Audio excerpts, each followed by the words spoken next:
ನಮಸ್ಕಾರ. ಆರೋಗ್ಯ ದರ್ಪಣ ಕಾರ್ಯಕ್ರಮಕ್ಕೆ ಸ್ವಾಗತ. ನಾನು ರಮ್ಯಾ ಭಟ್. ಇವತ್ತು ನಾವು ದೇರಳಕಟ್ಟೆಯ ಯನಪೋಯ ಮೆಡಿಕಲ್ ಕಾಲೇಜು ಮತ್ತು ಆಸ್ಪತ್ರೆ ಇಲ್ಲಿದ್ದೇವೆ. ಇಂದಿನ ಸಂಚಿಕೆಯಲ್ಲಿ ನಾವು ಅಬ್ಸ್ಟ್ರಕ್ಟಿವ್ ಸ್ಲೀಪ್ ಏಪ್ನಿಯಾ ಇದರ ಕುರಿತಾಗಿ ಒಂದಿಷ್ಟು ಮಾಹಿತಿಯನ್ನು ಪಡೆಯೋಣ. ಬನ್ನಿ.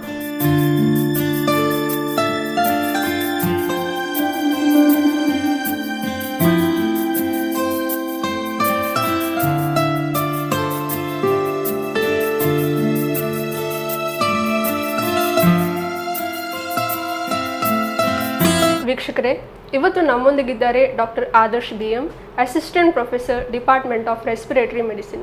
ಇವರನ್ನು ಆರೋಗ್ಯ ದರ್ಪಣ ಕಾರ್ಯಕ್ರಮಕ್ಕೆ ಸ್ವಾಗತಿಸೋಣ. Welcome to the show doctor. ನಮಸ್ತೆ ಡಾಕ್ಟರ್, ನನ್ನ ಮೊದಲನೇ ಪ್ರಶ್ನೆ ಏನು ಅಂತ ಹೇಳಿದರೆ, ಅಬ್ಸ್ಟ್ರಕ್ಟಿವ್ ಸ್ಲೀಪ್ ಆಪ್ನಿಯಾ ಅಂದರೆ ಏನು? ಅಬ್ಸ್ಟ್ರಕ್ಟಿವ್ ಸ್ಲೀಪ್ ಏಪ್ನಿಯಾ ಅಂದರೆ ನಿದ್ದೆ ಮಾಡುವಾಗ ಉಸಿರಾಟಕ್ಕೆ ಅಡೆತಡೆ ಉಂಟಾಗುತ್ತೆ. ಈ ಅಡೆತಡೆ ಶ್ವಾಸಕೋಶದಲ್ಲಿ ಉಂಟಾಗಲ್ಲ, ಗಂಟ್ಲಲ್ಲಿ ಉಂಟಾಗುತ್ತೆ. ಸೊ ಈ ಅಡೆತಡೆಯಿಂದಾಗಿ ಉಸಿರಾಟಕ್ಕೆ ಪ್ರಾಬ್ಲಮ್ ಆಗುತ್ತೆ. ಅಂದರೆ ಮಲ್ಕೊಂಡಿರುವಾಗ ಉಸಿರು ತಗೊಳಕ್ಕಾಗಲ್ಲ ಅವರು. ಸೊ ಗ್ರ್ಯಾಜುಯಲ್ ಆಗಿ ಕಡಿಮೆ ಆಗ್ತಾ ಆಗ್ತಾ ಉಸಿರು ಕಟ್ಟಿ ಅವರಿಗೆ ಎಚ್ಚರ ಆಗುತ್ತೆ. ಸೊ ಈ ಉಸಿರು ಕಟ್ಟಿ ಎಚ್ಚರ ಆಗೋದಕ್ಕೆ ನಾವು ಏಪ್ನಿಯಾ ಅಂತ ಹೇಳ್ತೀವಿ. ಸೊ ಟೋಟಲ್ ಆಗಿ ಅಬ್ಸ್ಟ್ರಕ್ಟಿವ್ ಸ್ಲೀಪ್ ಏಪ್ನಿಯಾ ಅಂತ. ಡಾಕ್ಟರ್, ಹಾಗಾದರೆ ಈ ರೋಗದಲ್ಲಿ ಉಸಿರುಗಟ್ಟುವಿಕೆಗೆ ಕಾರಣ ಏನು? ಯೂಶಲಿ ನಾವು ಮಲ್ಕೊಂಡಿರುವಾಗ ಹೋಲ್ ಬಾಡಿ ಮಸಲ್ಸ್ ರಿಲ್ಯಾಕ್ಸ್ ಆಗುತ್ತೆ. ಅದು ನಾರ್ಮಲ್. ಅದು ನಾವು ಯಾವುದೇ ಪರ್ಸನ್ ಮಲ್ಕೊಂಡಿರುವಾಗ ಕೈ ಎತ್ತಿ ಬಿಟ್ಟರೆ ಅದು ಕಂಟ್ರೋಲ್ ಇರಲ್ಲ ಅವ್ರಿಗೆ ಕೈ ಮೇಲೆ, ಅದಾಗದೇ ಬೀಳುತ್ತೆ. ಸೊ ಅದೇ ಥರ ಗಂಟ್ಲಲ್ಲೂ ಕೂಡ ಮಸಲ್ಸ್ ಇರುತ್ತೆ, ಸ್ನಾಯುಗಳು ಅಂತ ಹೇಳ್ತೀವಿ. ಮಲ್ಕೊಂಡಾಗ ಆ ಮಸಲ್ಸ್ ರಿಲ್ಯಾಕ್ಸ್ ಆಗಿ ಅದೇನು ಲುಮೆನ್ ಇರುತ್ತಲ್ಲ, ಏರ್ವೆ, ಅದು ಕೊಲ್ಯಾಪ್ಸ್ ಆಗುತ್ತೆ, ಅಂದರೆ ಕ್ಲೋಸ್ ಆಗಿಬಿಡುತ್ತೆ. ಸೊ ಕ್ಲೋಸ್ ಆದಾಗ ಉಸಿರು ತೊಗೊಂಡಾಗ ಆ ಲುಮೆನ್ ಮೂಲಕ ಗಾಳಿ ಹೋಗಬೇಕಾಗುತ್ತೆ ನಾರ್ಮಲ್ ಆಗಿ. ಕ್ಲೋಸ್ ಆಗಿರೋದ್ರಿಂದ ಗಾಳಿ ಒಳಗೆ ಹೋಗಲ್ಲ. ಸೊ ಅದರಿಂದಾಗಿ ಉಸಿರು ಕಟ್ಟುವಿಕೆಯಾಗಿ ಅವರಿಗೆ ಎಚ್ಚರ ಆಗುತ್ತೆ. So this is the reason. ಹಾಗಾದರೆ ಈ ಉಸಿರುಗಟ್ಟುವಿಕೆಯಿಂದಾಗಿ ಏನೇನೆಲ್ಲ ತೊಂದರೆಗಳು ಉಂಟಾಗ್ತದೆ ಡಾಕ್ಟರ್? ಸೊ ಏನಾಗುತ್ತೆ, ಯೂಶಲಿ ನಮಗೆ ಉಸಿರಾಡುವಾಗ ಆಕ್ಸಿಜನ್ ಸಪ್ಲೈ ಆಗುತ್ತೆ ಬಾಡಿಗೆ, ವಿಚ್ ಈಸ್ ನೀಡೆಡ್ 24/7. ಸೊ ಮಲ್ಕೊಂಡಾಗ ಏನಾಗುತ್ತೆ, ಯಾವಾಗ ಅವರು ಡೀಪ್ ಸ್ಲೀಪಿಗೆ ಹೋಗ್ತಾರೆ ಆವಾಗ ಇಲ್ಲಿ ಮಸಲ್ಸ್ ಕೊಲ್ಯಾಪ್ಸ್ ಆಗಿಬಿಡುತ್ತೆ, ಕಂಟ್ರೋಲ್ ತಪ್ಪಿ ಕೊಲ್ಯಾಪ್ಸ್ ಆಗುತ್ತೆ. ಸೊ ಉಸಿರು ಒಳಗೆ ಹೋಗಲ್ಲ. ಉಸಿರು ಒಳಗೆ ಹೋಗ್ದಲೇ ಇರೋ ಕಾರಣದಿಂದಾಗಿ ಆಕ್ಸಿಜನ್ ಸಪ್ಲೈ ಕಡಿಮೆ ಆಗುತ್ತೆ ಬಾಡಿಗೆ. ಸೊ ಮೇಯ್ನ್ ಆರ್ಗನ್ಸ್ ಅಫೆಕ್ಟ್ ಆಗೋದು ಬ್ರೈನ್, ಹಾರ್ಟ್, ಕಿಡ್ನೀಸು, ಇಲ್ಲೆಲ್ಲ ಅಫೆಕ್ಟ್ ಆಗುತ್ತೆ. ಮತ್ತು ಇನ್ ಜನರಲ್ ಹೋಲ್ ಬಾಡಿಗೆ ಆಕ್ಸಿಜನ್ ಸಪ್ಲೈ ಕಟ್ ಆಗೋದ್ರಿಂದ ಈ ಆಕ್ಸಿಜನ್ ಡಿಫಿಷಿಯನ್ಸಿಯಿಂದಾಗಿ ಏನೇನು ಪ್ರಾಬ್ಲಮ್ ಸ್ಟಾರ್ಟ್ ಆಗಬೇಕಲ್ಲ. ಫಾರ್ ಎಕ್ಸಾಂಪಲ್, ಕೆಲವರಿಗೆ ಡಯಾಬಿಟಿಸ್ ಡೆವಲಪ್ ಆಗುತ್ತೆ, ಕೆಲವರಿಗೆ ಹೈಪರ್ ಟೆನ್ಷನ್ ಅಂದರೆ ರಕ್ತದೊತ್ತಡ ಜಾಸ್ತಿ ಆಗುತ್ತೆ. ಆಮೇಲೆ ಹಾರ್ಟ್ ಮೇಲೆ ಆಕ್ಸಿಜನ್ ಸಪ್ಲೈ ಕಡಿಮೆ ಆಗೋದ್ರಿಂದ ಅರಿದ್ಮಿಯಾ ಅಂತೀವಿ, ಅಂದರೆ ಎದೆ ಬಡಿತ ಜಾಸ್ತಿ ಆಗೋದು, ಕಡಿಮೆ ಆಗೋದು. ಮತ್ತು MI ಅಂತೀವಿ, ಅಂದರೆ ಹಾರ್ಟ್ ಅಟ್ಯಾಕ್ ಆಗೋದು, ಬ್ಲಡ್ ಸಪ್ಲೈ ಕ್ಲಾಟ್ ಆಗಿ ಸ್ಟಾಪ್ ಆಗೋದು, ಹಾರ್ಟ್ ಬೀಟ್ ಸ್ಟಾಪ್ ಆಗೋದು. ಮತ್ತು ಬ್ರೈನಲ್ಲಿ ಏನು ಸಿಂಪ್ಟಮ್ಸ್ ಅಂದರೆ ಗ್ರ್ಯಾಜುಯಲ್ ಆಗಿ ಅವರಿಗೆ ಕಾನ್ಸಂಟ್ರೇಷನ್ ಇರಲ್ಲ, ಆಮೇಲೆ ನಿದ್ದೆ ಸರಿಯಾಗಿ ಆಗಲ್ಲ. ಈ ಥರ ಮಲ್ಟಿಪಲ್ ಪ್ರಾಬ್ಲಮ್ ಸ್ಟಾರ್ಟ್ ಆಗುತ್ತೆ. ಓಕೆ ಡಾಕ್ಟರ್, ಈ ಮಕ್ಕಳಲ್ಲಿ OSA ಬರುವಂತಹ ಸಾಧ್ಯತೆ ಇರುತ್ತಾ? ಮಕ್ಕಳಲ್ಲೂ ಕೂಡ OSA ಬರುವಂಥ ಸಾಧ್ಯತೆ ಇದೆ. ಅದಕ್ಕೆ ಡಿಫ್ರೆಂಟ್ ಟೈಪ್ಸ್ ಆಫ್ ರೀಸನ್ಸ್ ಇರುತ್ತೆ. ಅಡಲ್ಟ್ಸಿಗೆ ಮತ್ತು ಮಕ್ಕಳಿಗೆ ಬೇರೆ ಬೇರೆ ಕಾರಣಗಳಿರುತ್ತೆ. ಮಕ್ಕಳಲ್ಲಿ ಏನಾಗುತ್ತೆ, ಯೂಶಲಿ ಟಾನ್ಸಿಲ್ಸ್ ಮತ್ತು ಅಡೆನಾಯ್ಡ್ಸ್ ಅಂತ ಇರುತ್ತೆ, ಲಿಂಫ್ ನೋಡ್ಸ್ ಅದು. ಸೊ ಯೂಶಲಿ ಶೀತ ನೆಗಡಿ ಆದಾಗ ಈ ಟಾನ್ಸಿಲ್ಸ್ ಮತ್ತು ಅಡೆನಾಯ್ಡ್ಸ್ ಎನ್ಲಾರ್ಜ್ ಆಗುತ್ತೆ, ಅಂದರೆ ಊದ್ಕೊಳ್ಳುತ್ತೆ. ಇದು ಯೂಶಲಿ ನೀವು ನೋಡಿರ್ತೀರ, ಸಣ್ಣ ಮಕ್ಕಳಿಗೆ ಪದೇ ಪದೇ ಶೀತ ನೆಗಡಿ ಆದಾಗ ENT ಡಾಕ್ಟರ್ ಹತ್ರ ಕರ್ಕೊಂಡು ಹೋಗ್ತಾರೆ. ಅವರು ಗಂಟ್ಲು ಚೆಕ್ ಮಾಡಿ ಇಲ್ಲಿ ಇನ್ಫೆಕ್ಷನ್ ಆಗಿದೆ, ಊದ್ಕೊಂಡಿದೆ ಅಂತ ಆ್ಯಂಟಿಬಯೋಟಿಕ್ಸ್ ಎಲ್ಲ ಕೊಡ್ತಾರೆ. ಸೊ ಆವಾಗ ಅದು ಫ್ಯಾರಿಂಜೈಟಿಸ್ ಅಥವಾ ಟಾನ್ಸಿಲೈಟಿಸ್ ಅಥವಾ ಅಡೆನಾಯ್ಡೈಟಿಸ್ ಅಂತ ಹೇಳ್ತೀವಿ. ಆ ಪ್ರಾಬ್ಲಮಿಂದ OSA ಕ್ರಿಯೇಟ್ ಆಗುತ್ತೆ. ಯಾವ ಥರ ಅಂದರೆ, ಇದು ಊದ್ಕೊಂಡಿರೋದ್ರಿಂದ ಮಲ್ಕೊಂಡಿರುವಾಗ ಫಸ್ಟ್ ಆಫ್ ಆಲ್ ಇದು ಊದ್ಕೊಂಡಿರುತ್ತೆ, ಪ್ಲಸ್ ಅವರಿಗೆ OSA ಲಕ್ಷಣಗಳಿದ್ದರೆ, ಅಂದರೆ ಈ ಮಸಲ್ಸು ವೀಕ್ ಆಗಿ ಕೊಲ್ಯಾಪ್ಸ್ ಆಗುತ್ತೆ. ಸೊ ಮಕ್ಕಳು ಉಸಿರಾಡುವಾಗ ಉಸಿರು ಒಳಗೆ ಹೋಗೋದಿಲ್ಲ, ರಾತ್ರಿ ಮಲ್ಕೊಂಡಾಗ ಉಸಿರು ಕಟ್ಬಿಡುತ್ತೆ. ಆಮೇಲೆ ಇನ್ನೊಂದೇನು, ಅವ್ರು ಸಣ್ಣ ಮಕ್ಳು ಇರೋದ್ರಿಂದ ಅವ್ರಿಗೆ ಪ್ರಜ್ಞೆ ಇರಲ್ಲ ನನಗೇನು ಪ್ರಾಬ್ಲಮ್ ಆಗ್ತಿದೆ ಅಂತಂದೇಳಿ. ಅವರು ಕಂಟಿನ್ಯೂಸ್ ಅಂದರೆ ಭಾಳ ಹೊತ್ತು ಆಕ್ಸಿಜನ್ ಇಲ್ದಲೇ ಮಲಗಿರ್ತಾರೆ. ಯಾವಾಗ ಅದು ಟಾಲರೆನ್ಸ್ ಲೆವೆಲ್ ರೀಚ್ ಆಗುತ್ತೆ ಆವಾಗ ಎಚ್ಚರ ಆಗುತ್ತೆ ಅವರಿಗೆ. ಎಚ್ಚರ ಆಗಿ ಅಳೋದು, ಅಥವಾ ತಕ್ಷಣ ಸಡನ್ನಾಗಿ ಎದ್ದು ಕೂತ್ಕೊಳ್ತಾರೆ, ಅಥವಾ ಕಿಟಕಿ ಹತ್ರ ಹೋಗ್ತಾರೆ ಗಾಳಿ ಬೇಕು ಅಂತ. ಈ ಥರ ಎಲ್ಲ ಸಿಂಪ್ಟಮ್ಸ್ ಇರುತ್ತೆ. ನಾವೇನು ಅನ್ಕೊತೀವಿ, ಏನೋ ನೈಟ್ ಮೇರ್ಸ್ ಬಂದಿದೆ, ಕನ್ಸು ಕಂಡಿದ್ದಾರೆ ಅಂದ್ಕೊಂಡು ಇದು ಮಾಡಿ ಮತ್ತೆ ಮಲಗಿಸ್ತೀವಿ. ಬಟ್ ಇದು ರಿಪೀಟೆಡ್ ಆಗಿ ಆಗ್ತಾ ಇದ್ದರೆ ನಾವು OSA ಟೆಸ್ಟ್ ಮಾಡಿಸ್ಬೇಕಾಗುತ್ತೆ. ನಾವು ಅವಾಗ ಏನು ಮಾಡ್ತೀವಿ, ಟಾನ್ಸಿಲ್ಸ್ ಮತ್ತು ಅಡೆನಾಯ್ಡ್ಸ್ ನೋಡ್ತೀವಿ. ಅದು ಎನ್ಲಾರ್ಜ್ ಇತ್ತು ಅಂದರೆ ಸ್ಲೀಪ್ ಸ್ಟಡಿ ಅಂತ ಟೆಸ್ಟ್ ಇದೆ, ಅದ್ರ ಬಗ್ಗೆ ನಾನು ಆಮೇಲೆ ಹೇಳ್ತೀನಿ. ಅದೆಲ್ಲ ಮಾಡಿ ಕನ್ಫರ್ಮ್ ಆಯಿತು ಅಂದರೆ ಅವ್ರಿಗೆ ಯಾವ ಕಾರಣದಿಂದ ಅದು ಸ್ಲೀಪ್ ಏಪ್ನಿಯಾ ಆಗ್ತಿದೆ, ಡಿಫ್ರೆಂಟ್ ರೀಸನ್ಸ್ ಇದೆ, ಆ ಕಾರಣನ ಟ್ರೀಟ್ ಮಾಡೋಕ್ಕೆ ಹೇಳ್ತೀವಿ. ಇದೊಂದು ರೀಸನ್ನು. ಇನ್ನೊಂದು ರೀಸನ್ ಏನು ಅಂದರೆ, ಸಣ್ಣ ಮಕ್ಕಳಲ್ಲಿ ಸ್ವಲ್ಪ ಡೆವಲಪ್ಮೆಂಟಲ್ ಅಂದರೆ ವೇರಿಯೇಷನ್ಸ್ ಇರುತ್ತೆ ಸಣ್ಣ ಮಕ್ಕಳಲ್ಲಿ. ಕೆಲವರು ಕರೆಕ್ಟಾಗಿ ನಾರ್ಮಲಾಗಿ ಬೆಳೀತಾರೆ, ಕೆಲವ್ರದ್ದು ಗ್ರೋತ್ ಕಡಿಮೆ ಇರುತ್ತೆ. ಕೆಲವರಲ್ಲಿ ಜಾ ಏನು ಹೇಳ್ತೀವಿ ನಾರ್ಮಲ್ ಸೈಜ್ ಇರಲ್ಲ, ಸಣ್ಣದಿರುತ್ತೆ. ಈ ಜಾ ಮತ್ತು ಮ್ಯಾಕ್ಸಿಲ್ಲ ಎರಡು ಬೋನ್ಸ್ ಸಣ್ಣದಿರುತ್ತೆ, ಫೇಶಿಯಲ್ ಬೋನ್ಸ್. ಸೊ ಇದು ಸಣ್ಣದಿದ್ದಾಗ ಏನಾಗುತ್ತೆ, ಇದು ಮತ್ತು ನಮ್ಮದು ಏರ್ವೇ ನಡುವೆ ಗ್ಯಾಪ್ ಇರುತ್ತಲ್ಲ ಅದು ಸ್ಮಾಲ್ ಆಗುತ್ತೆ. ಸೊ ಇದು ನಾರ್ಮಲ್ಗಿಂತ ಸ್ಮಾಲ್ ಇದ್ದಾಗ ಅವ್ರು ಮಲ್ಕೊಂಡಾಗ ಮಸಲ್ಸ್ ವೀಕ್ ಆಗಿ ಅಂದರೆ ರಿಲ್ಯಾಕ್ಸ್ ಆಗಿ ಕ್ಲೋಸ್ ಆದಾಗ ಜಾಸ್ತಿ ಪ್ರೆಸಿಪಿಟೇಟ್ ಆಗುತ್ತೆ. ನಾರ್ಮಲ್ ಪರ್ಸನ್ಗಿಂತ ಜಾಸ್ತಿನೇ ಅವರಿಗೆ ಅದು ಅಬ್ಸ್ಟ್ರಕ್ಷನ್ ಆಗುತ್ತೆ. ಸೊ ಅದರಿಂದಾಗಿ ಅವರಿಗೆ ಪೂರ್ತಿ ನೈಟ್ ನಿದ್ದೆ ಮಾಡೋಕ್ಕಾಗೋದಿಲ್ಲ. ಸೊ ಆ ಕಾರಣ ಇದ್ದರೆ ಅದನ್ನು ಕಂಡುಹಿಡಿದು ಅದಕ್ಕೆ ತಕ್ಕಂತೆ ಟ್ರೀಟ್ಮೆಂಟ್ ಕೊಡ್ತೀವಿ. ಓಕೆ, ಹಾಗಾದರೆ ಯಾವ ವಯಸ್ಸಿನ ಮಕ್ಕಳಲ್ಲಿ ಹೆಚ್ಚಾಗಿ ಈ OSA ಬರುವಂಥ ಸಾಧ್ಯತೆ? ಅಲ್ಲ, ಇದು ಹೆಚ್ಚು ಆ ಥರ ಏನಿಲ್ಲ, ಪರ್ಟಿಕ್ಯುಲರ್ ಏಜ್ ಗ್ರೂಪ್ ಅಂತ. ಈ ಲಕ್ಷಣಗಳು ನೋಡ್ತಾ ಇರಬೇಕು, ಈ ರೋಗ ಲಕ್ಷಣಗಳು. ಆಮೇಲೆ ಕೆಲವು ಮಕ್ಳು ಏನು ಮಾಡ್ತಾರೆ, ತುಂಬ ಚಿಕ್ಕವ್ರು ಇರೋರು ರಾತ್ರಿ ಮಲ್ಕೊಂಡಾಗ ಈ ಜಾಯ್ ಏನಿದೆ ಅಲ್ಲ, ದವಡೆ ಅಂತೀವಿ, ದವಡೆನ ಕಡಿತಾರೆ, ಸೌಂಡ್ ಮಾಡ್ತಾ ಇರ್ತಾರೆ, ಹಲ್ಲು ಕಚ್ತಾ ಇರ್ತಾರೆ, ಹಲ್ಲು ಕಚ್ಚೋದು ಅಂತೀವಲ್ಲ ಆ ಥರ. ಸೊ ಪೇರೆಂಟ್ಸ್ ಅಬ್ಸರ್ವ್ ಮಾಡಬೇಕು, ನೈಟ್ ಮಲ್ಕೊಂಡಾಗ ಮಗು ಏನಾದರೂ ಹಲ್ಲು ಕಚ್ತಾ ಇದ್ರೆ ರಿಪೀಟೆಡ್ ಆಗಿ OSA ಇದೆ ಅಂತ ಅರ್ಥ. ನಮ್ಮ ಹತ್ರ ಕರ್ಕೊಂಬಂದ್ರೆ ನಾವು ಎವ್ಯಾಲ್ಯೂಯೇಟ್ ಮಾಡಿ ಅದಕ್ಕೆ ಏನು ಟ್ರೀಟ್ಮೆಂಟ್ ಅಂತ ಹೇಳ್ತೀವಿ. So in all age group it is possible, particular age group ಅಂತ ಇಲ್ಲ. ಓಕೆ ಡಾಕ್ಟರ್, ಹಾಗಾದರೆ ಈ ರೋಗದ ಲಕ್ಷಣಗಳೇನು? ಲಕ್ಷಣಗಳು ಅದೇ, ಈಗ ಮಕ್ಕಳಲ್ಲಿ ಹೇಳಿದ್ನಲ್ಲ, ಒಂದು ಟಾನ್ಸಿಲೈಟಿಸ್ ಅಡೆನಾಯ್ಡಿಟಿಸ್ ಆದಾಗ, ಶೀತ ನೆಗಡಿ ಆದಾಗ ಅವರಿಗೆ ನೈಟ್ ಪ್ರಾಬ್ಲಮ್ಸ್ ಆಗೋದು. ಇನ್ನೊಂದು ಬೋನ್ಸ್ ಸ್ಮಾಲ್ ಇದ್ದಾಗ ಅವರಿಗೆ ನೈಟ್ ಪ್ರಾಬ್ಲಮ್ ಆಗುತ್ತೆ, ಅದೇ ಉಸಿರುಕಟ್ಟು ಎಚ್ಚರ ಆಗೋದು ಆ ಥರ.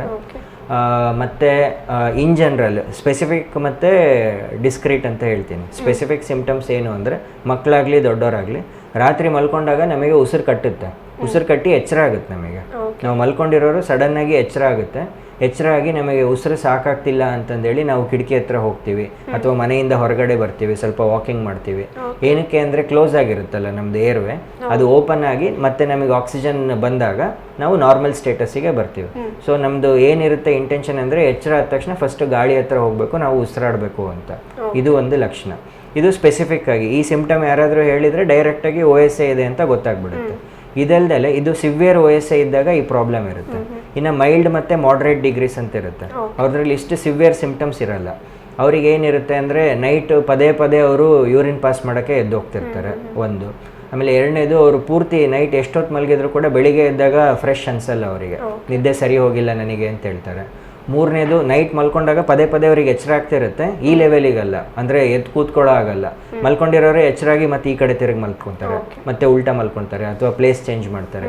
ಏನಕ್ಕೆ ಅಂದರೆ ಮಲ್ಕೊಂಡಾಗ ಅವ್ರಿಗೆ ಆಕ್ಸಿಜನ್ ಡಿಫಿಷಿಯನ್ಸಿ ಆಗಿ ಅವ್ರ ಬಾಡಿಗೆ ಗೊತ್ತಾಗ್ತಾ ಇರಲ್ಲ ಯಾಕೆ ನನಗೆ ನಿದ್ದೆ ಬರ್ತಾ ಇಲ್ಲ ಅಂತ. ನಿದ್ದೆನೇ ಬರಲ್ಲ ಅವರಿಗೆ, ಎಷ್ಟೇ ಟ್ರೈ ಮಾಡಿದರೂ ಜಸ್ಟ್ ಸೂಪರ್ಫಿಷಿಯಲ್ ಸ್ಲೀಪಲ್ಲಿ ಇರ್ತಾರೆ. ಆಮೇಲೆ ಇನ್ನೊಂದೇನು ಅಂದರೆ, ನಾವು ಮಲ್ಕೊಂಡಾಗ ನಮಗೆ ಗೊತ್ತಾಗುತ್ತೆ ನೋಡಿ, ಕೆಲವು ಸಲ ಚೆನ್ನಾಗಿ ಮಲಗಿರ್ತೀವಿ, ಕೆಲವು ಸಲ ಅಷ್ಟು ಡೀಪ್ ಸ್ಲೀಪ್ ಆಗಲ್ಲ. ಈ OSA ಇರೋರಿಗೆ ಏನಾಗುತ್ತೆ ಅಂದರೆ ಆಕ್ಸಿಜನ್ ಡಿಫಿಷಿಯನ್ಸಿ ಆಗುತ್ತಲ್ಲ, ಸೊ ಬ್ರೈನು ಡೀಪ್ ಸ್ಲೀಪಿಗೆ ಹೋಗೋದೇ ಇಲ್ಲ. ಸೂಪರ್ಫಿಷಿಯಲ್ ಸ್ಟೇಜ್ ಅಂದರೆ ನಮ್ಮದು ಸ್ಲೀಪಲ್ಲಿ 4 ಸ್ಟೇಜಸ್ ಇರುತ್ತೆ, 1 2 3 4. ಫಸ್ಟ್ ಸೂಪರ್ಫಿಷಿಯಲ್ಲು, 4th ಅಂದರೆ ಡೀಪ್ ಸ್ಟೇಜ್. ಇವ್ರು ಯಾವಾಗಲೂ OSA ಇರೋರು ಫಸ್ಟ್ ಅಥವಾ ಸೆಕೆಂಡ್ ಸ್ಟೇಜಲ್ಲೇ ಇರ್ತಾರೆ, 3rd 4th ಸ್ಟೇಜಿಗೆ ಹೋಗೋದೇ ಇಲ್ಲ ಹೋಲ್ ನೈಟ್.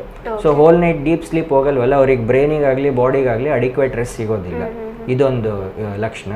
ಆಮೇಲೆ ಬೆಳಿಗ್ಗೆ ಟೈಮಲ್ಲಿ ಏನಾಗುತ್ತೆ ಅಂದರೆ, ಇವರು ಕೂತಿದ್ದಾಗ ಈಗ ಮಾತಾಡ್ತಾ ಇರ್ತಾರಲ್ಲ ಹಾಗೆ ನಿದ್ದೆ ಹೋಗ್ತಾರೆ. ನೈಟ್ 10 hours ಮಲಗಿದ್ರು ಬೆಳಿಗ್ಗೆ ಕೂತಾಗ ಸುಮ್ಮನೆ ನಿದ್ದೆ ಹೋಗ್ತಾರೆ, ಪೇಪರ್ ಓದುವಾಗ ನಿದ್ದೆ ಹೋಗ್ತಾರೆ, ಡ್ರೈವ್ ಮಾಡುವಾಗ ನಿದ್ದೆ ಹೋಗ್ತಾರೆ, ಏನಾದರೂ ಹಾಡು ಕೇಳ್ತಾ ಇದ್ರೆ ಅಲ್ಲೇ ನಿದ್ದೆ ಹೋಗ್ತಾರೆ. ಅವರಿಗೆ ಅವ್ರ ನಿದ್ದೆ ಮೇಲೆ ಕಂಟ್ರೋಲೇ ಇರಲ್ಲ. ಇನ್ನೂ ಸಿವಿಯರ್ ಅಂದರೆ ಈಗ ನಿಂತಿರ್ತಾರೆ, ನಿದ್ದೆ ಬರೋದ್ರಿಂದ ಅಲ್ಲೇ ಬ್ಯಾಲೆನ್ಸ್ ತಪ್ಪಿ ಬೀಳೋದು, ಇದೆಲ್ಲ ಪ್ರಾಬ್ಲಮ್ ಆಗುತ್ತೆ. ಇದೊಂದು. ಸೆಕೆಂಡು, ಅವ್ರದ್ದು ಅಟೆನ್ಷನ್ ಸ್ಪ್ಯಾನ್ ಕಡಿಮೆ ಇರುತ್ತೆ. ಬೆಳಿಗ್ಗೆ ಟೈಮಲ್ಲಿ ಯಾವುದೇ ಆ್ಯಕ್ಟಿವಿಟಿ ಮೇಲೆ ಕಾನ್ಸಂಟ್ರೇಟ್ ಮಾಡೋಕ್ಕಾಗಲ್ಲ ಅವರಿಗೆ, ಎಷ್ಟೇ ಎಫರ್ಟ್ ಹಾಕಿದ್ರು ಅದನ್ನು ಆ್ಯಕ್ಟಿವಿಟಿ ಕಂಪ್ಲೀಟ್ ಮಾಡೋಕ್ಕಾಗಲ್ಲ ಅವರಿಗೆ. ಆಮೇಲೆ ಥ್ರೂ ಔಟ್ ದ ಡೇ ಅವರಿಗೆ ಲೇಸಿನೆಸ್ ಇರುತ್ತೆ, ಸುಸ್ತಾಗುತ್ತೆ. ಇನ್ನೊಂದೇನು ಅಂದರೆ ಒಬೆಸಿಟಿ ಅಂತ ಆಗುತ್ತೆ ಅವರಿಗೆ, ಬೊಜ್ಜು ಕ್ರಿಯೇಟ್ ಆಗಿ ದಪ್ಪ ಆಗ್ತಾ ಹೋಗ್ತಾರೆ. ಅವರು ಡಯಟಲ್ಲಿ ಎಷ್ಟೇ ಕಂಟ್ರೋಲ್ ಮಾಡಿದ್ರು, ಏನೇ ಫಿಸಿಕಲ್ ಆ್ಯಕ್ಟಿವಿಟಿ ಮಾಡಿದ್ರು ಅವ್ರದ್ದು ಒಬೆಸಿಟಿ ಕಂಟ್ರೋಲ್ ಆಗಲ್ಲ.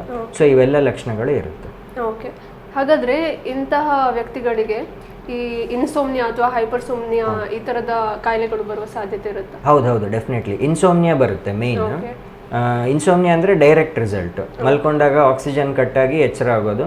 ಸೊ ಇದು ಪದೇ ಪದೇ ರಿಪೀಟ್ ಆಗುತ್ತೆ cycle through out the night. ಕೆಲವರಿಗೆ 100 ಟೈಮ್ಸ್ಗಿಂತ ಜಾಸ್ತಿ ಸಲ ಅವರು ಮಲ್ಕೊಳ್ಳೋದು ಎದ್ದೇಳೋದು ಈ ಥರ ಮಾಡ್ತಾರೆ. ಸೊ ಡಿಸ್ಟರ್ಬ್ಡ್ ಸ್ಲೀಪ್, ಇದು ಇನ್ಸೋಮ್ನಿಯಾ.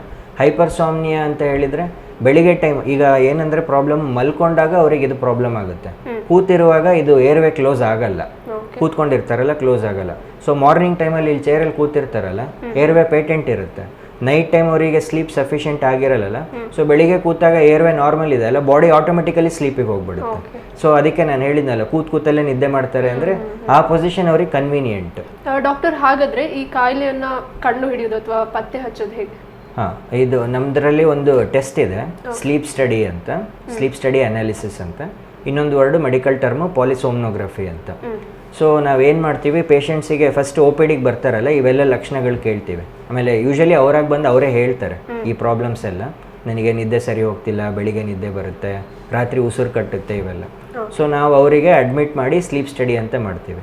ನೈಟ್ ಟೈಮು ಇಲ್ಲಿ ನಮ್ಮದು ಸಪ್ರೇಟ್ ಸ್ಲೀಪ್ ಲ್ಯಾಬ್ ಅಂತ ಇದೆ, ಅದಕ್ಕೆ ಸಪ್ರೇಟ್ ರೂಮ್ ಎಲ್ಲ ಸೆಟ್ ಆಗಿರುತ್ತೆ.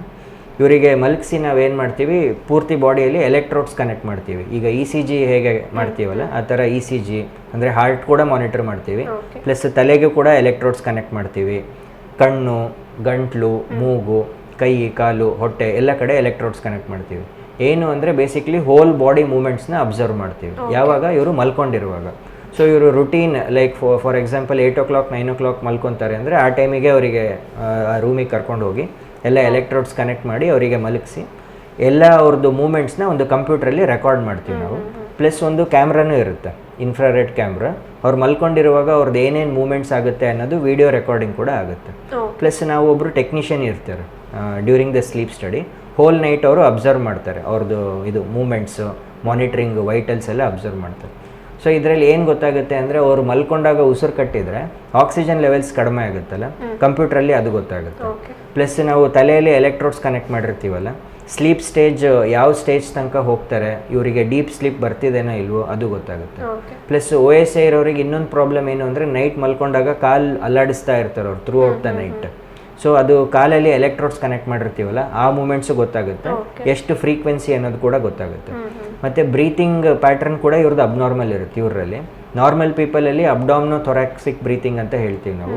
ಇವ್ರದ್ದು ಸ್ವಲ್ಪ ವೇರಿಯೇಷನ್ ಇರುತ್ತೆ, ಅಂದರೆ ಇರೆಗ್ಯುಲರ್ ಇರುತ್ತೆ, ರೆಗ್ಯುಲರ್ ಆಗಿರಲ್ಲ.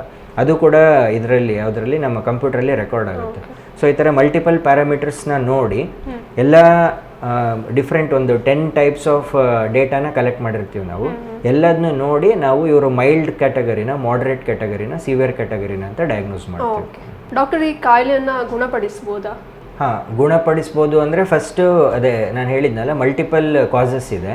ಅಡಲ್ಟ್ಸಲ್ಲಿ ಫ್ಯೂ ಕಾಸಸ್ ಏನು ಅಂದರೆ ಈ ಗಂಟ್ಲು ಸ್ವಲ್ಪ ದಪ್ಪ ಇರುತ್ತೆ ನೋಡಿ, ಶಾರ್ಟ್ ನೆಕ್ ಅಂತ ಹೇಳ್ತೀವಿ, ಮತ್ತು ಬ್ರಾಡ್ ನೆಕ್ ಅಂತ ಹೇಳ್ತೀವಿ. ಗಂಟ್ಲು ಸುತ್ತಲೂ ಅವರಿಗೆ ಫ್ಯಾಟ್ ಡೆಪೋಸಿಷನ್ ಜಾಸ್ತಿ ಇರುತ್ತೆ, ಆ ಕಾರಣದಿಂದ ಆಗುತ್ತೆ. ಪ್ಲಸ್ ಈ ಶಾರ್ಟ್ ಬೋನು ಅದೊಂದು ಕಾರಣ. ಸೊ ಕೆಲವು ಕಾರಣಗಳಿಗೆ ಪರ್ಟಿಕ್ಯುಲರ್ ಟ್ರೀಟ್ಮೆಂಟ್ ಇದೆ. ಫಾರ್ ಎಕ್ಸಾಂಪಲ್ ಇದು ಜಾ ಸಣ್ಣದಿತ್ತು ಅಂದರೆ ಮ್ಯಾಂಡಿಬ್ಯುಲರ್ ಅಡ್ವಾನ್ಸ್ಮೆಂಟ್ ಅಂತೀವಿ, ಮ್ಯಾಂಡಿಬ್ಯುಲರ್ ಅಥವಾ ಮ್ಯಾಕ್ಸಿಲರಿ ಅಡ್ವಾನ್ಸ್ಮೆಂಟ್. ಬೋನ್ ಚಿಕ್ಕದಿತ್ತು ಅಂದರೆ ಆಪರೇಷನ್ ಮಾಡಿ ಅದನ್ನ ದೊಡ್ಡದು ಮಾಡ್ತಾರೆ. ಸೊ ಅದು ಸ್ಪೇಸ್ ಏನಿದೆ ಅಲ್ಲ ಬೋನ್ ಮತ್ತು ಏರ್ವೇ ನಡುವೆ ಅದು ಜಾಸ್ತಿ ಆಗುತ್ತೆ, ಮಲ್ಕೊಂಡಾಗ ಕ್ಲೋಸ್ ಆಗಲ್ಲ. ಇದು ಒಂದು ಟ್ರೀಟ್ಮೆಂಟ್.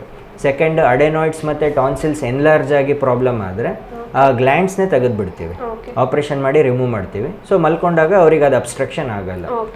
ಇದಲ್ದಲೆ ಕೆಲವು ಕಾರಣಗಳಿಗೆ ದೇರ್ ಇಸ್ ನೋ ಕ್ಯೂರ್. ಅಂಥವ್ರಿಗೆ ಏನು ಮಾಡ್ತೀವಿ, ಸಿ ಪ್ಯಾಪ್ ಅಂತಂದೇಳಿ ಒಂದು ಥೆರಪಿ ಇದೆ. ಸಿ ಪ್ಯಾಪ್ ಅಂದರೆ ಕಂಟಿನ್ಯೂಸ್ ಪಾಸಿಟಿವ್ ಏರ್ವೇ ಪ್ರೆಷರ್ ಅಂತ.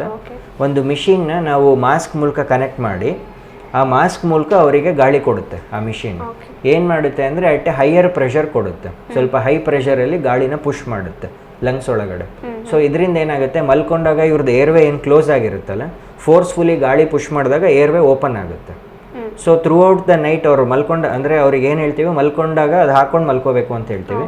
Through out the night machine on ಮಾಡಿಕೊಂಡೇ ಮಲ್ಕೋಬೇಕು ಅವರು, ಮಿಷಿನೇ ಗಾಳಿ ಸಪ್ಲೈ ಮಾಡುತ್ತೆ. ಸೊ ಏರ್ವೇ ಓಪನ್ ಆದಾಗ ಅವರಿಗೆ throughout the night oxygen deficiency ಆಗಲ್ಲ, ಯಾಕಂದರೆ ಏರ್ವೇ ಕ್ಲೋಸ್ ಆಗಲ್ಲ. ಸೊ ಗ್ರ್ಯಾಜುಯಲಿ ಇದು ಕಂಟಿನ್ಯೂಸ್ ಟ್ರೀಟ್ಮೆಂಟ್ ತಗೊಳ್ತಾ ಹೋದಾಗ ಇವ್ರದ್ದೇನು ಡಿಸೀಸ್ ಪ್ರೊಸೆಸ್ ಅಂತ ಸ್ಟಾರ್ಟ್ ಆಗಿರುತ್ತಲ್ಲ ಅದು ರಿವರ್ಸ್ ಆಗಿ some people after few years, some 3 years 5 years 10 years normal ಆಗ್ತಾರೆ. ಅಂದರೆ ಅವ್ರಿಗೆ ಮತ್ತೆ ಈ ಮಿಷಿನಿನ ಅವಶ್ಯಕತೆ ಬೀಳಲ್ಲ.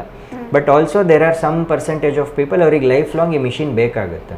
ಬಟ್ ಏನು ಅಂದರೆ ಕ್ಯೂರ್ ಇಲ್ಲ ಅಂದರೂ ಪರವಾಗಿಲ್ಲ, just by using this machine ಈ ಡಿಸೀಸ್ನ ಕಂಟ್ರೋಲಲ್ಲಿ ಇಡ್ಬೋದು. ಓಕೆ, ಈಗ ನೀವು ಹೇಳಿದ್ರಿ ಕೆಲವೊಂದು ಸಲ ಈ ಗ್ಲ್ಯಾಂಡ್ ಎನ್ಲಾರ್ಜ್ಮೆಂಟ್ ಆಗುತ್ತೆ, ಅದನ್ನು ತೆಗಿಬೇಕು ಅಂತ.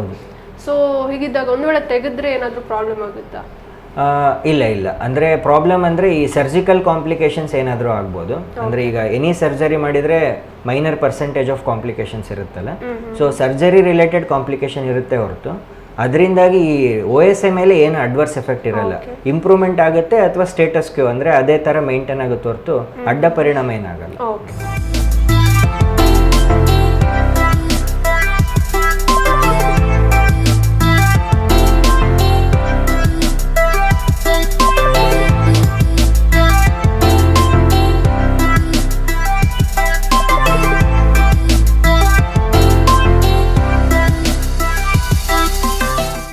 ಡಾಕ್ಟರ್, ಈ CPAP ಟೆಸ್ಟಿಂದ ಸೈಡ್ ಎಫೆಕ್ಟ್ಸ್ ಏನಾದರೂ ಇದೆಯಾ?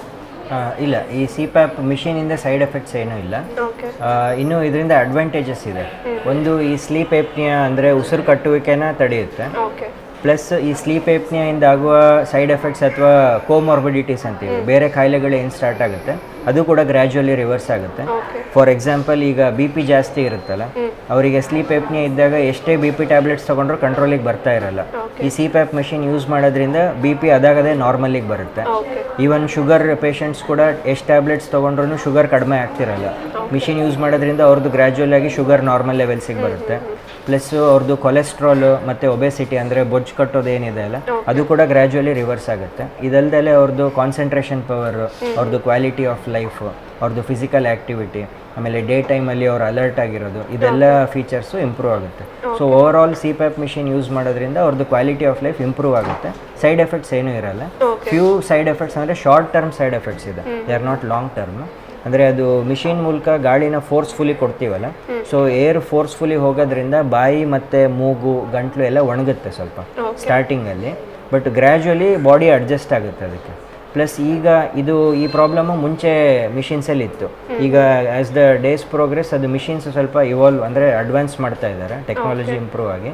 ಸೊ ಕೆಲವು ಮಿಷಿನ್ಸ್ ಈಗ ಹ್ಯುಮಿಡಿಫೈಯರ್ ಇರುತ್ತೆ ಜೊತೆಗೆ, ಈ ತೇವಾಂಶ ಅಂದರೆ ಹ್ಯುಮಿಡಿಫೈಯರ್ನ ಅಡ್ಜಸ್ಟ್ ಮಾಡಿರ್ತಾರೆ ಮಿಷಿನ್ ಜೊತೆಗೆ. ಸೊ ಗಾಳಿ ಪುಷ್ ಮಾಡುವಾಗ ಗಾಳಿ ಜೊತೆಗೆ ತೇವಾಂಶನೂ ಅದು ಪ್ರೊವೈಡ್ ಮಾಡುತ್ತೆ. ಇದರಿಂದಾಗಿ ನಾರ್ಮಲ್ ರೂಮ್ ಏರಲ್ಲಿ ಏನು ಹ್ಯುಮಿಡಿಟಿ ಇದೆ, ಸೇಮ್ ಹ್ಯುಮಿಡಿಫೈಡ್ ಏರ್ ಒಳಗೆ ಹೋಗೋದ್ರಿಂದ ಡ್ರೈನೆಸ್ ಇರಲ್ಲ. ಸೆಕೆಂಡ್ ಸೈಡ್ ಎಫೆಕ್ಟ್ ಏನು ಅಂದರೆ, ಈ ಮಾಸ್ಕ್ ಹಾಕೊಂಡಿರ್ತಾರಲ್ಲ, ಸ್ವಲ್ಪ ಇಲ್ಲಿ ಪ್ರೆಷರ್ ಬಿದ್ದು ಸ್ವಲ್ಪ ಮಾರ್ಕ್ ಥರ ಬೀಳುತ್ತೆ. ಸೊ ಈಗ ನ್ಯೂ ಮಾಸ್ಕ್ಸ್ ಬಂದಿದೆ, ಜೆಲ್ ಇರುತ್ತೆ, coating will be with gel. So ಅದು ಪ್ರೆಷರ್ ಬೀಳಲ್ಲ, ಅಂದರೆ ಮಾರ್ಕ್ ಬರೋದು ಅದೆಲ್ಲ ಆಗಲ್ಲ. ಪ್ಲಸ್ ಥರ್ಡ್ ಅಂದರೆ, ಕೆಲವು ಮಿಷಿನ್ಸ್ ಮುಂಚೆ ಸೌಂಡ್ ಬರ್ತಾ ಇತ್ತು, ಅದು ಏರ್ ಪುಷ್ ಮಾಡುವಾಗ ಸೌಂಡ್ ಜಾಸ್ತಿ ಬಂದು ಅವರಿಗೂ ನಿದ್ದೆ ಬರ್ತಿರ್ಲಿಲ್ಲ, ಪಕ್ಕದಲ್ಲಿರೋರಿಗೂ ಅದು ಡಿಸ್ಟರ್ಬೆನ್ಸ್ ಕ್ರಿಯೇಟ್ ಆಗ್ತಿತ್ತು. ಬಟ್ ಈಗ ಹೊಸ ಮಿಷಿನ್ಸ್ ಯಾವ ಥರ ಡೆವಲಪ್ ಆಗಿದೆ ಅಂದರೆ, ಕಂಪ್ಲೀಟ್ಲಿ ನೋ ಸೌಂಡ್, ಅದು ಸೈಲೆಂಟ್ ಇರುತ್ತೆ. ಸೊ ಸ್ಲೀಪ್ ಡಿಸ್ಟರ್ಬೆನ್ಸ್ ಆಗಲ್ಲ ಅದರಿಂದ. ಸೊ ಏನೇನು ಮಿಷಿನಿಂದು ಪ್ರಾಬ್ಲಮ್ಸ್ ಇತ್ತಲ್ಲ ಅದೆಲ್ಲ ಈಗ ಸಾಲ್ವ್ ಆಗಿ there are good refined machines. Okay. So CPAP ಅನ್ನೋದೊಂದು ಮೆಷಿನ್. ಹೌದು ಹೌದು. ಓಕೆ ಡಾಕ್ಟರ್, ಈ ತುಂಬ ಜನಕ್ಕೆ ಹಾಸ್ಪಿಟಲ್ಗೆ ಹೋಗೋದಂದರೆ ಭಯ ಇರುತ್ತೆ. ಸೊ ಇಂಥವರಿಗೆ ನೈಸರ್ಗಿಕವಾಗಿ ಏನಾದರೂ ಟ್ರೀಟ್ಮೆಂಟ್ ಇದೆಯಾ? ಹಾಂ, ಅಂದರೆ ಈಗ ನಾನು ಮುಂಚೆ ಹೇಳಿದ್ನಲ್ಲ, ಫಸ್ಟ್ ಅವರು OPDಗೆ ಬಂದಾಗ ಯಾವ ಕ್ಯಾಟಗರಿ ಅಂತಂದೇಳಿ ಅಸೆಸ್ ಮಾಡೋಕ್ಕೆ ಟ್ರೈ ಮಾಡ್ತೀವಿ. ಪ್ಲಸ್ ಸ್ಲೀಪ್ ಸ್ಟಡಿ ಮಾಡಿದ ಮೇಲೆ ಕ್ಲಿಯರಾಗಿ ಗೊತ್ತಾಗುತ್ತೆ ನಮಗೆ ಮೈಲ್ಡ್, ಮಾಡ್ರೇಟ್, ಸಿವಿಯರ್ ಅಂತ. ಈ ಸಿವಿಯರ್ ಇದರಲ್ಲಿ ಅಂದರೆ ಸಿವಿಯರ್ ಏಪ್ನಿಯಾ ಇರೋರಿಗೆ ಅದು CPAP ಮಿಷಿನ್ ಬೇಕೇ ಬೇಕು, ಕಂಪಲ್ಸರಿ. ಮಾಡ್ರೇಟ್ ಇರೋರಿಗೆ ಎರಡು ಆಪ್ಷನ್ ಇರುತ್ತೆ. ಫಸ್ಟು ರೆಮಿಡಿಯಲ್ ಮೆಷರ್ಸ್ ಅಂದರೆ ನ್ಯಾಚುರಲ್ ಮೆಷರ್ಸ್ ಟ್ರೈ ಮಾಡಿ, ಅದರಲ್ಲಿ ಸೆಟ್ ಆಗಲಿಲ್ಲ ಅಂದರೆ ನೆಕ್ಸ್ಟ್ ಮಿಷಿನಿಗೆ ಕನ್ವರ್ಟ್ ಆಗುವಂಥದ್ದು. ಇಲ್ಲ ರೆಮಿಡಿಯಲ್ ಮೆಷರಲ್ಲೇ ಸಾಲ್ವ್ ಆಯಿತು ಅಂದರೆ they can stop at that. ಈ ಮೈಲ್ಡ್ ಕ್ಯಾಟಗರಿ ಇರೋರಿಗೆ first we can try with the remedial measures. Majority of the people with mild sleep apnea ಅಂದರೆ ಈ ಕಡಿಮೆ ಪ್ರಮಾಣದಲ್ಲಿದ್ದಾಗ ಈ ನಾವು ಲೈಫ್ ಸ್ಟೈಲ್ ಮಾಡಿಫಿಕೇಷನ್ಸ್ ಅಂತ ಹೇಳ್ತೀವಿ, ಅದು ಫಾಲೋ ಮಾಡಿದರೆ ಇದು ಸ್ಲೀಪ್ ಏಪ್ನಿಯಾ ರೋಗ ಆಟೋಮೆಟಿಕಲಿ ರಿವರ್ಸ್ ಆಗುತ್ತೆ, ಪ್ರಾಬ್ಲಮ್ ಉಳಿಯೋದಿಲ್ಲ. ನೈಸರ್ಗಿಕ ಮೆಥಡ್ ಅಂದರೆ ನ್ಯಾಚುರಲ್ ರೆಮಿಡೀಸ್ ಅಂದರೆ, ಇನ್ ಕೇಸ್ ಅವ್ರು ಒಬೆಸಿಟಿ ಇತ್ತು ಅಂದರೆ, ದಪ್ಪ ಇದ್ದರು ಅಂದರೆ ಅವರು ವೆಯ್ಟ್ ಲಾಸ್ ಮಾಡ್ಕೋಬೇಕು. ವೆಯ್ಟ್ ಲಾಸಿಗೆ ಏನು ಅಂದರೆ first physical activity, daily exercise ಮಾಡೋದು, ಏರೋಬಿಕ್ ಎಕ್ಸಸೈಸ್, ವೆಯ್ಟ್ ಟ್ರೈನಿಂಗು, ಮತ್ತು ವಾಕಿಂಗು, ಜಾಗಿಂಗ್, ರನ್ನಿಂಗು, ಏನಾಗುತ್ತೋ ಅದು ಫಿಸಿಕಲ್ ಆ್ಯಕ್ಟಿವಿಟಿ. ಪ್ಲಸ್ ಡಯಟ್ರಿ ಮಾಡಿಫಿಕೇಷನ್ಸು, ಈ ಶುಗರ್ ಐಟಮ್ಸು, ಆಯಿಲಿ ಐಟಮ್ಸು, ಮತ್ತು ಔಟ್ಸೈಡ್ ಜಂಕ್ ಫುಡ್ ಇದೆಲ್ಲ ಬಿಟ್ಟು ಹೆಲ್ತಿ ಇದು ಡಯಟ್ನ ಫಾಲೋ ಮಾಡುವಂಥದ್ದು. ಮತ್ತು ಥರ್ಡ್ ಸ್ಲೀಪ್ ಹೈಜೀನ್ ಅಂತಂದೇಳಿ ಹೇಳ್ತೀವಿ. ಸ್ಲೀಪ್ ಹೈಜೀನ್ ಅಂದರೆ ಅದೊಂದು ಪ್ರೋಟೋಕಾಲ್, ಅಂದರೆ ಪ್ರೊಸೆಸ್ ಥರ. ನೈಟು ಈಗ ಭಾಳ ಜನ ಏನು ಮಾಡ್ತಾರೆ, ಲೈಕ್ ಲೇಟಾಗಿ ಊಟ ಮಾಡೋದು, ಅಥವಾ TV ನೋಡ್ತಾ ಕೂತ್ಕೊಳ್ಳೋದು, ಊಟ ಆದಮೇಲೆ ಮೊಬೈಲ್ ನೋಡ್ತಾ ಕೂತ್ಕೊಳ್ಳೋದು, ಅಥವಾ ಮಾತಾಡ್ತಾ ಕೂತ್ಕೊಳ್ಳೋದು, ಇದೆಲ್ಲ ಮಾಡ್ತಾರೆ. ಸ್ಲೀಪ್ ಹೈಜೀನ್ ಅಂದರೆ ನಾವು ಏನು ಹೇಳ್ತೀವಿ, ಆ್ಯಸ್ ಅರ್ಲಿ ಆ್ಯಸ್ ಪಾಸಿಬಲ್ ಅಂದರೆ ಬಿಟ್ವೀನ್ 7 to 8 o'clock ಅವರು ಊಟ ಮಾಡಿಬಿಡ್ಬೇಕು. ಬಿಫೋರ್ ದಟ್ ಅಂದರೆ before the end the day ಅಂದರೆ ವರ್ಕ್ ಮಾಡಿ ಬರ್ತಾರಲ್ಲ, ಬಂದಮೇಲೆ first they should take a warm water Baat.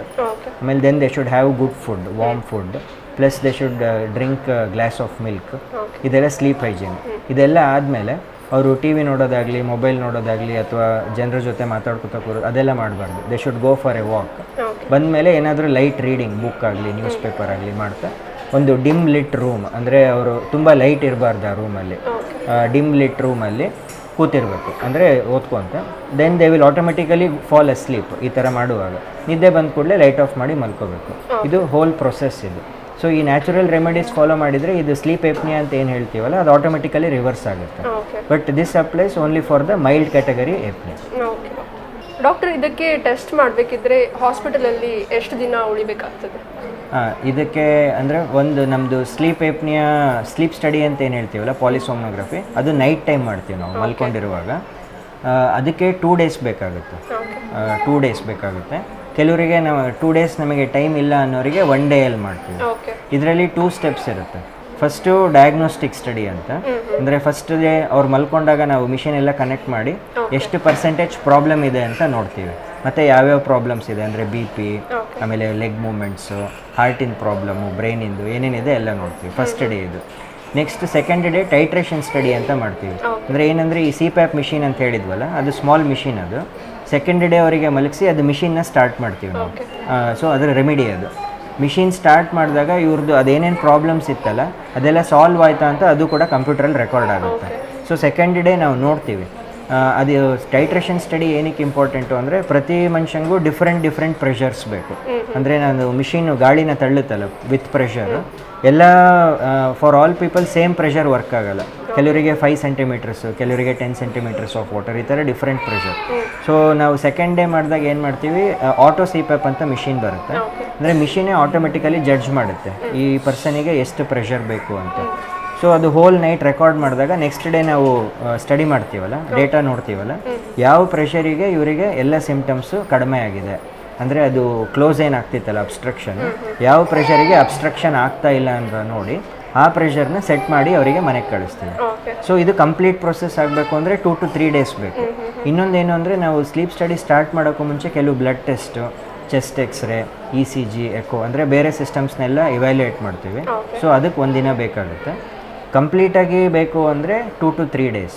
But in case if they or short of time 1 day ಬಂದರೆ, ಲೈಕ್ ಮಾರ್ನಿಂಗ್ ಅವ್ರು ಬಂದರೆ ನೆಕ್ಸ್ಟ್ ಡೇ ಮಾರ್ನಿಂಗ್ ಡಿಸ್ಚಾರ್ಜ್ ಮಾಡ್ತೀವಿ. ಈಗ ಈ ಟೆಸ್ಟನ್ನು ಕೆಲವೊಂದು ಮಕ್ಕಳಿಗೆ, ಎಸ್ಪೆಷಲಿ ಹೈಪರ್ ಆಕ್ಟಿವ್ ಚಿಲ್ಡ್ರನ್ ಇರ್ತಾರೆ, ಅವಾಗವಾಗ ಎಚ್ಚರ ಆಗುತ್ತೆ, ಬೇಗ ನಿದ್ದೆ ಬರಲ್ಲ, ಅಂಥವರಿಗೆ ಯಾವ ರೀತಿ ಟೆಸ್ಟನ್ನು ಮಾಡ್ತೀವಿ? ಇದು ಆ್ಯಕ್ಚುಲಿ ಗುಡ್ ಕ್ವಶನ್. ಯಾಕಂದರೆ ಅವರು ಮಕ್ಕಳು ಫಸ್ಟ್ ಆಫ್ ಆಲ್ ಮಲ್ಗೋದಿಲ್ಲ. ಈ ಥರ ಹಾಸ್ಪಿಟ್ಲು ಅಂದರೆ ಅವ್ರು ಬರೋದೇ ಇಲ್ಲ, ಇಲ್ಲಿ ಬಂದರೂ ಕೂಡ ಮಲ್ಗೋದಿಲ್ಲ, ಸಪ್ರೇಟ್ ರೂಮು, ಹೆದರ್ಕೊಳ್ತಾರೆ ಆ ಥರ ಎಲ್ಲ. ಸೊ ಇನ್ನೊಂದು ಇದು ಇದೆ ನಮ್ಮದು, ಇನ್ನೊಂದು ವಿಂಗ್ ಇದೆ, ಹೋಮ್ ಸ್ಲೀಪ್ ಸ್ಟಡಿ ಅಂತ ಮಾಡಿಸ್ತೀವಿ. ಅಂದರೆ ಅವ್ರ ಮನೆಯಲ್ಲೇ ನಾವು ಮಿಷಿನ್ ತೊಗೊಂಡೋಗಿ ಅವ್ರದ್ದು ಸೆಟ್ಟಿಂಗಲ್ಲೇ, ಅವ್ರ ಎನ್ವಿರಾನ್ಮೆಂಟಲ್ಲೇ ಮಾಡ್ತೀವಿ. ಅಂದರೆ ಈಗ ಮಕ್ಕಳಿಗೆ ಅವ್ರ ಮನೇಲಿ ಮಲ್ಕೊಳ್ಳೋಕೆ ಪ್ರಾಬ್ಲಮ್ ಇರಲ್ಲ, ಸೊ ಅವ್ರ ಬೆಡ್ರೂಮಲ್ಲೇ ನಾವು ಮಿಷಿನ್ ಎಲ್ಲ ಸೆಟ್ ಮಾಡಿ, ಕಂಪ್ಯೂಟರ್ ಎಲ್ಲ ಸೆಟ್ ಮಾಡಿ ರೆಕಾರ್ಡಿಂಗ್ಸ್ ಎಲ್ಲ ಮಾಡ್ತೀವಿ. ನೆಕ್ಸ್ಟ್ ಡೇ ಅದೆಲ್ಲ ಡೇಟಾ ತೊಗೊಂಬಂದು ನಮ್ಮ ಕಂಪ್ಯೂಟ್ರಲ್ಲಿ ಅನಲೈಸ್ ಮಾಡಿ ಅವರಿಗೆ ರಿಪೋರ್ಟ್ ಕೊಡ್ತೀವಿ. ಸೊ ಯಾರ್ಯಾರಿಗೆ ಇಲ್ಲಿ ಬರೋಕ್ಕೆ ಕಷ್ಟ, ಈವನ್ ದೊಡ್ಡವರಿಗೂ ಕೆಲವರಿಗೆ ಜಾಗ ಚೇಂಜ್ ಆದಾಗ ನಿದ್ದೆ ಬರಲ್ಲ, ಆಮೇಲೆ ಬೇರೆ ಕಡೆ ಇರ್ತಾರೆ, ಇಷ್ಟು ದೂರ ಬರೋಕ್ಕಾಗಲ್ಲ. ಸೊ ಅವರಿಗೆಲ್ಲ ನಾವು ಹೋಮ್ ಸ್ಲೀಪ್ ಸ್ಟಡಿ ಅಂತ ಮಾಡ್ತೀವಿ. ಅವ್ರು ನಮಗೆ ಫ್ಯೂ ಡೇಸ್ ಮುಂಚೆನೇ ಇನ್ಫಾರ್ಮ್ ಮಾಡಿದರೆ ಒಂದು ಡೇ ಫಿಕ್ಸ್ ಮಾಡಿ ನಾವು ಅಪಾರ್ಟಸ್ನ, ಡಯಾಗ್ನೋಸ್ಟಿಕ್ ಅಪಾರ್ಟಸ್ನ ಮನೆಗೆ ತೊಗೊಂಡೋಗಿ ಟೆಕ್ನಿಷಿಯನ್ನೂ ಇರ್ತಾರೆ, ಅಲ್ಲೇ ಸ್ಲೀಪ್ ಸ್ಟಡಿ ಎಲ್ಲ ಮಾಡಿ ನೆಕ್ಸ್ಟ್ ಡೇ ಅವರಿಗೆ ರಿಪೋರ್ಟ್ ಕೊಡ್ತೀವಿ. Okay doctor. ಹಾಗೆ ಈ ಕಾಲೇಜಲ್ಲಿ, ಮೆಡಿಕಲ್ ಕಾಲೇಜಿನಲ್ಲಿ ನಡೆಯುವಂತಹ ಸ್ಲೀಪ್ ಆಪ್ನಿಯಾ ಕ್ಯಾಂಪ್ ಬಗ್ಗೆ ಹೇಳ್ತೀರಾ ಡಾಕ್ಟರ್? ಹೌದು. ನಾವು ಎವ್ರಿ ಇಯರ್ ಈ ಸ್ಲೀಪ್ ಎಪ್ನಿಯಾ ಅನ್ನೋ ಕಾಯಿಲೆ ಭಾಳ ಜನಕ್ಕೆ ಗೊತ್ತಿಲ್ಲ. ಆ್ಯಕ್ಚುಲಿ ಇಟ್ಸ್ ಎ ನ್ಯೂ ಇದು disease which is been diagnosed. So ಇದು ಅವೇರ್ನೆಸ್ ಕ್ರಿಯೇಟ್ ಮಾಡೋಕ್ಕೆ, ಜನರಿಗೆ ಗೊತ್ತಾಗಲಿ ಇದ್ರ ಪ್ರಾಬ್ಲಮ್ ಅಂತಂದೇಳಿ ಎವ್ರಿ ಇಯರ್ ನಾವು ಕ್ಯಾಂಪ್ ಅಂತ ಮಾಡ್ತಿದ್ದೀವಿ. ಈ ಕ್ಯಾಂಪ್ ಫೆಸಿಲಿಟಿ ಅವರು ಯುಟಿಲೈಸ್ ಮಾಡ್ಕೋಬೇಕಂದ್ರೆ September 23rd ಅಂದರೆ ಲಾಸ್ಟ್ ವೀಕ್ ಬಿಗಿನಿಂಗಿಂದ October 5th ತನಕ, October 1st week ಎಂಡ್ ತನಕ. So 23rd September to October 5th ತನಕ ಬಂದರೆ ಅವರು, ನಾವು ಅವ್ರನ್ನ ಅನಲೈಸ್ ಮಾಡ್ತೀವಿ. ಫಸ್ಟ್ ಎಲ್ಲ ಅಸೆಸ್ ಮಾಡಿ ಅವರಿಗೆ ನಮಗೆ ಅನಿಸಿದರೆ ಇವರಿಗೆ ಪ್ರಾಬ್ಲಮ್ ಇದೆ, ಸ್ಲೀಪ್ ಎಪ್ನಿಯಾ ಪ್ರಾಬ್ಲಮ್ ಇದೆ ಅಂದರೆ ಡೇಟ್ ಫಿಕ್ಸ್ ಮಾಡಿ ಅವರಿಗೆ ಕೊಡ್ತೀವಿ, ಡೇಟು ಮತ್ತು ಟೈಮಿಂಗ್ಸ್ ಎಲ್ಲ. ಆ ಡೇಟಲ್ಲಿ ಅವ್ರು ನೆಕ್ಸ್ಟ್ ಬಂದು ಸ್ಟಡಿ ಮಾಡಿಸ್ಕೊಂಡು ಹೋಗ್ಬೋದು. ಸೊ ವಿತಿನ್ 1 day ಅವರಿಗೆ ನಾವು ಇದು ಮಾಡ್ತೀವಿ, ಡಯಾಗ್ನೋಸ್ ಮಾಡಿ ಟ್ರೀಟ್ಮೆಂಟ್ ಆಪ್ಷನ್ಸ್ ಎಲ್ಲ ಹೇಳಿ ಕಳಿಸ್ತೀವಿ. ಡಾಕ್ಟರ್, ಇಷ್ಟು ಹೊತ್ತು ನಮ್ಮೊಂದಿಗಿದ್ದು ಈ ಸ್ಲೀಪ್ ಎಪ್ನಿಯಾದ ಬಗ್ಗೆ ಸಾಕಷ್ಟು ಮಾಹಿತಿಯನ್ನು ನೀಡಿದ್ರಿ. ನಿಮಗೆ ಆರೋಗ್ಯ ದರ್ಪಣದ ಮೂಲಕ ತುಂಬ ಹೃದಯದ ಧನ್ಯವಾದಗಳು. Thank you. ಇಂದಿನ ಸಂಚಿಕೆಯಲ್ಲಿ ನಾವು ಅಬ್ಸ್ಟ್ರಕ್ಟಿವ್ ಸ್ಲೀಪ್ ಎಪ್ನಿಯಾದ ಬಗ್ಗೆ ಸಾಕಷ್ಟು ಮಾಹಿತಿಯನ್ನು ವೈದ್ಯರಿಂದ ಪಡ್ಕೊಂಡ್ವಿ. ಮುಂದಿನ ಸಂಚಿಕೆಯಲ್ಲಿ ಮತ್ತೊಂದು ವಿಷಯದೊಂದಿಗೆ ಸಿಗ್ತೀನಿ. ನಮಸ್ಕಾರ.